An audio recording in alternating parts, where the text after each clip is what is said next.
এক্সারসাইজটা for sciatica pen হবে। এই তুলছি, এই তুলে আপনাকে একটু হাতটা দিয়ে ধরুন, তারপরে আবার ভাঁজ। এইভাবে আমরা এটাকে 10 টাইমস রিপিট করব। নাম্বার 2 হচ্ছে এই পাটা ভাঁজ করুন, ভাঁজ করে এই পাটা এটার উপরে তুলুন। ফিগার অফ 4, ফিগার অফ 4টা খুব এফেক্টিভ ফর sciatica পেন। এটা যখন আমরা তুলছি তখন অটোমেটিক্যালি হিপে একটা স্ট্রেচ ফিল হচ্ছে।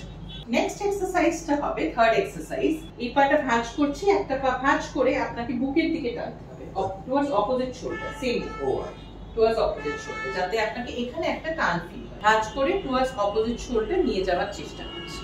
তারপরে যেটা আপনাকে লাস্টলি করতে হবে সেটা হচ্ছে সোজা তুলে এই পাটা অ্যাক্রস দ্য বডি নিয়ে আসুন, নিয়ে এসে পায়ের পাতাটা টানতে।